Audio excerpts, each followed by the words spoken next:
Welcome Interior UK, I'm Molly and I'm an interior designer for NW3 Interiors. Welcome to my Chiswick project.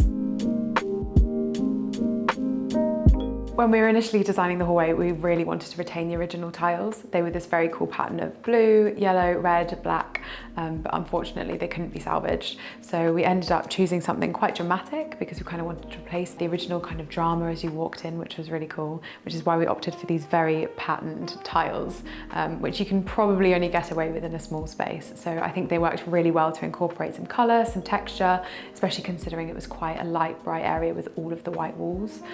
We also then included the door in the denim farrow ball, which was a nice pop of colour that my client absolutely loves. My favourite feature in this space is actually the vintage console here, which was slightly too short, so we ended up having to have my bespoke guy create an additional plinth at the bottom, but this tied it in quite nicely with the tiles, so it actually worked out in the end.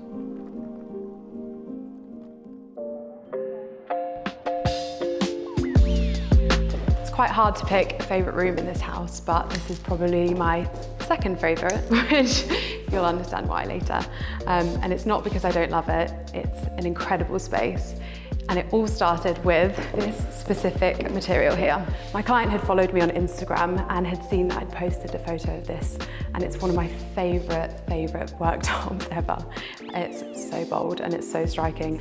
We really wanted to combine some really nice colours, textures, materials with kind of calm, muted tones alongside the more bolder prints. So we ended up integrating all of these lovely mid-century elements and lots of woods to kind of soften the whole vibe of the space, which worked out really, really well. I also featured one of my favourite pendants because it creates this really lovely glow. One of the huge feature points of the design was definitely the crittle, because we have about 3 rows of it. The crittle was a big decision, and it was something that kept my client up for sleepless nights trying to decide the colour, because everyone had gone for the kind of dark charcoal bronze tones, and it kind of felt like it overwhelmed the space and the vibe that we were going for. We wanted to achieve something a lot more lighter and brighter, so we ended up settling for this lovely white colour, which is a slight off-white.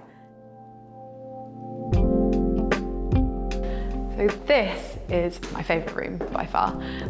I love the skylights that let all the light in, and I think it's just the most amazing family room I've ever designed.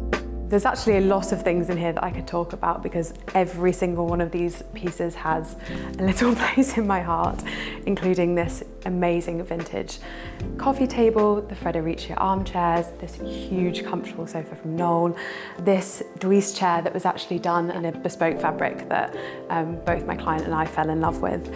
I absolutely love the cane backing and I think it's super cool. We designed this snug space essentially for the kids. We wanted a really cool, calm, cozy space that they could come chill out, do their homework, watch movies, and of course, sit on this amazing Maker and Son sofa that literally feels like a duvet. We went for adding texture in the wall paneling, which was a really simple way to just create a bit more of a feature. With the wall, we created this kind of gallery. We really wanted to make it a very Soho Home cool vibe.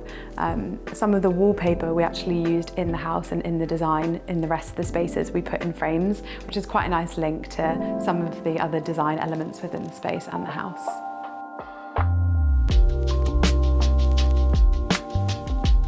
For this project, the whole home was rebuilt from the ground up.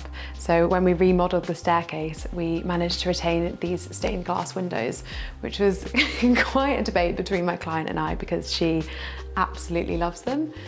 I feel not so strongly about them, but they look great and they worked out really, really well.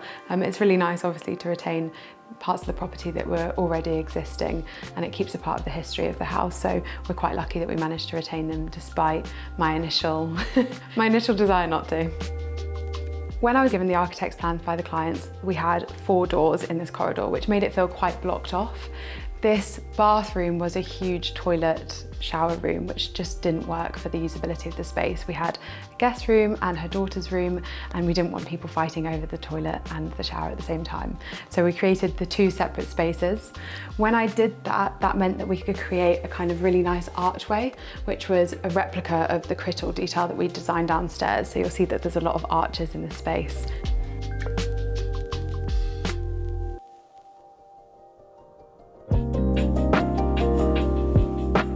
The master bed was somewhere where we had lots of fun. I designed this bespoke bed head with my favourite bespoke team, Creative Edge. They are super cool and listened to everything that I asked for, which was amazing. We fell in love with this Vermoy fabric. I really loved the texture and the kind of country vibe that it brought into the space. We created these integrated lighting and bedside tables, which had to be kind of offset a little bit because of the length of the wall and the symmetry of the bespoke cabinets in front of it. So it didn't give us a lot of room to work with, and I think the team did a really good job of basically making all the proportions work and making sure that it looked right for the space. This dressing area was something that I really pushed for. I loved this viola marble and I thought it created a really cool feature piece within the design of the wardrobes. Originally we had a run of drawers, which obviously, you know, in London everybody prefers more storage.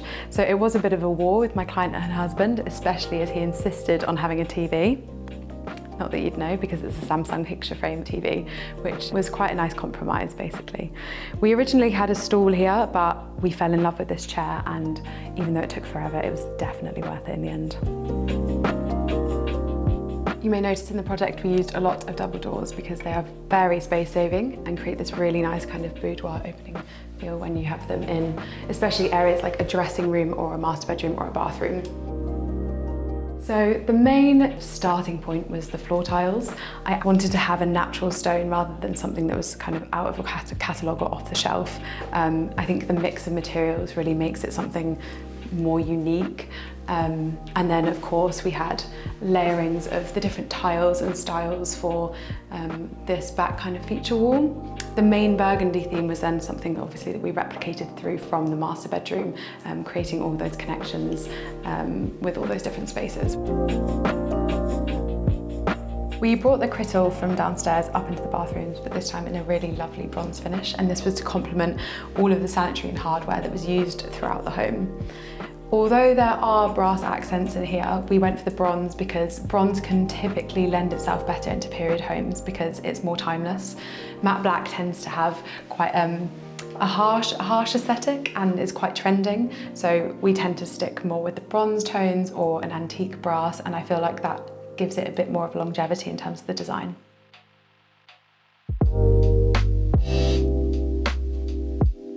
So the guest bedroom was actually a bit of a whirlwind design because we decided to do it at the very last minute.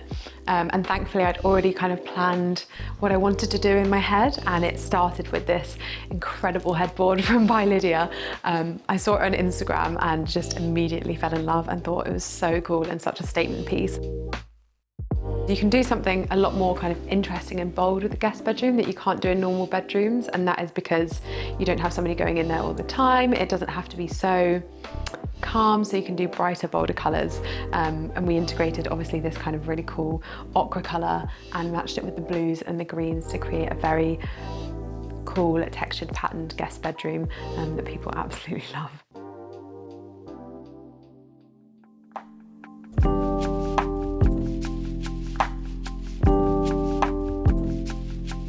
I think the most important thing to consider when designing a space is actually thinking holistically about the space.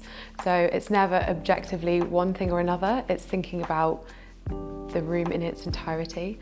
I would suggest always starting with a floor plan because it's really imperative you know where things are going, the sizes, the proportions, and making sure that everything flows and works in sizing. And then that means that you have your kind of base to start with. Then you can choose the pieces that you want to go where.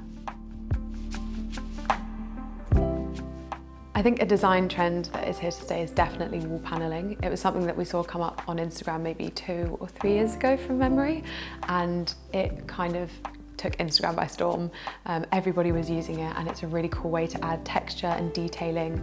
You can turn a really modern space into a very period space. You can create kind of feature walls, and as you saw in our project here, you can add texture and layers, and I just think it creates another kind of added layer to the design work, and I definitely think that people will continue using it. If you like my work and you want to keep up with my projects, you can go to NW3 Interiors Ltd.com or at NW3 Interiors Ltd on Instagram and Twitter.